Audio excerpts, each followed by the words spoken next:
नमस्कार दोस्तों, स्वागत है आपका मेरी एक और नई कहानी में। माँ, मैं बहुत थक गई हूँ घर संभालते संभालते।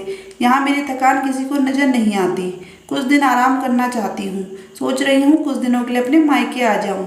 आते हुए अपने बच्चों को भी साथ ले आऊँगी, वे वहीं से स्कूल चले जाएंगे। आखिर एक ही शहर में ससुराल और मायका होने का कुछ तो फायदा मिले। कविता ने फ़ोन पर अपनी माँ से कहा। सुधा जी ने दूसरी तरफ से कहा, हाँ बेटा, जब तेरी इच्छा हो आ जाना। आखिर ये तेरा भी तो घर है। ठीक है माँ, तो मैं कल ही आ जाऊंगी। कविता खुश हो बोली। हाँ बेटा, कल आ जाओ, मैं तुम्हारा इंतज़ार करूंगी। अभी मैं फ़ोन रखती हूँ, मुझे मंदिर भी जाना है। सुधा जी ने फ़ोन रख दिया और सीधे किचन में गई। किचन में खाना बना रही बहू से बोली, सरला, कल तुम्हारी ननद आ रही है। आज बाजार जाकर फल सब्जी और मिठाइयाँ लेकर आना। बेचारी मेरी बेटी ससुराल में नौकरों की तरह काम करती है और उस पर कोई ध्यान ही नहीं देता। यहाँ आएगी, कुछ दिन रहेगी तो उसका मन और तबीयत अच्छे रहेंगे। सास के मुंह से ऐसी बातें सुनकर सरला का चेहरा उतर गया। वह मन ही मन सोचने लगी, काश आपको मेरी थकावट भी नजर आती। मैं भी दिन रात झाड़ू पोछा बर्तन खाना बनाना मार्केट जाना और हर वह काम करती हूँ जिससे हमारे परिवार वालों को कोई दिक्कत ना हो। काश आप मुझ पर भी ध्यान दे पाती। बेटी तो जब मन में आता है तब यहाँ आ जाती है, लेकिन मैं साल में एक बार ही अपनी माँ के पास जाती हूँ, तब भी आपको प्रॉब्लम होती है। मैं भी इंसान हूँ, मेरा भी मन है। मुझे भी लगता है अपनी माँ के पास जाकर थोड़ा आराम करूँ, सुख दुख की दो चार बातें करूँ, अपना मन हल्का करूँ। भगवान, अब तुम ही कुछ करो ताकि मेरी सास की आंखें खुले और उसे मेरी थकावट भी नजर आए। शाम तक भगवान ने जैसे सुधा की सुन ली और उसकी ननद का फ़ोन आया। ननद ने अपनी माँ से कहा कि उसकी सास ने उसे मायके आने के लिए मना कर दिया है, इसलिए इस बार वो नहीं आ सकती। सुधा जी बोली, ऐसे कैसे मना कर दिया? पहले तो कभी वो तुम्हें आने के लिए नहीं रोकती थी, इस बार भला क्या हुआ? लाओ मेरी बात कराओ, मैं समझाती हूँ। कविता ने फ़ोन अपनी सास के पास दिया। सुधा जी ने कहा, नमस्कार संदन जी, आपसे कुछ कहना था।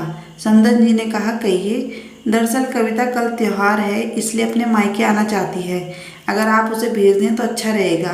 कविता की सास ने कहा, देखिए संदन जी, आपकी बेटी मायके जाकर रहे, इस बात के लिए हमने उसे कभी नहीं रोका और इस बात से हमें कोई प्रॉब्लम है भी नहीं। कुछ दिनों पहले मैं अपने रिश्तेदार के शादी में गई थी।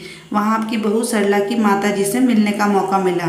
उनसे गपशप करने के दौरान उनकी बातों से पता चला कि सरला को साल में एक ही बार अपने मायके जाने को मिलता है और वह भी बहुत कम समय के लिए।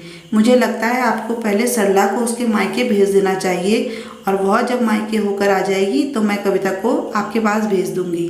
एक बहुत ज़रूरी बात जो मुझे लगता है आपको समझ लेनी चाहिए कि आपको अपनी बहू को भी बेटी की तरह या बेटी से भी ज़्यादा प्यार देना चाहिए।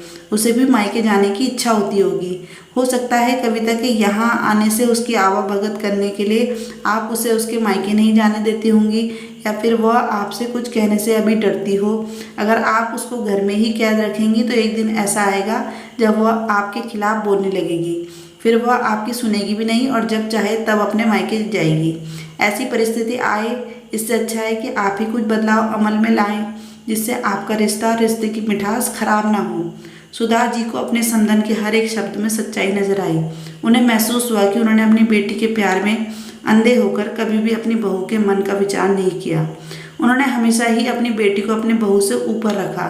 दूसरी तरफ कविता भी अपनी भाभी के बारे में हो रही इस बातचीत को सुन रही थी। उसने भी रियलाइज़ किया कि वह कभी अपनी भाभी के साथ ठीक से बात नहीं करती और जब जब वह अपने मायके जाती है तो भाभी थोड़ी उदास रहती है।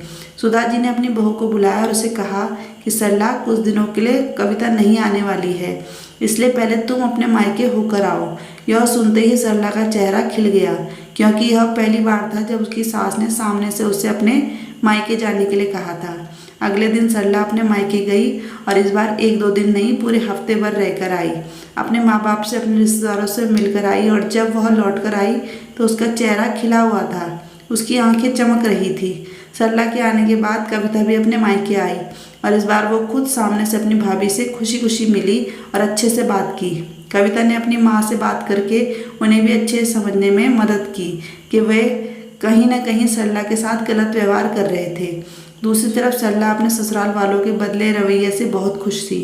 अब वह खुशी खुशी सबका ध्यान रखती और हर काम प्यार से करती।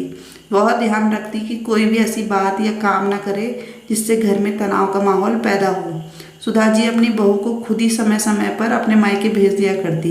एक छोटे से बदलाव ने सास बहू और भाभी ननद के बीच की कड़वाहट को दूर कर दिया और रिश्तों को और भी ज़्यादा मीठा और मजबूत कर दिया। दोस्तों, आज की कहानी आपको कैसी लगी हमें कमेंट में ज़रूर बताइएगा। और हमारे चैनल को अगर आपने अभी तक सब्सक्राइब नहीं किया है तो ज़रूर सब्सक्राइब कर दें और बेल आइकन भी दबा दें, जिससे आपको लेटेस्ट वीडियोस की नोटिफिकेशन मिलती रहे।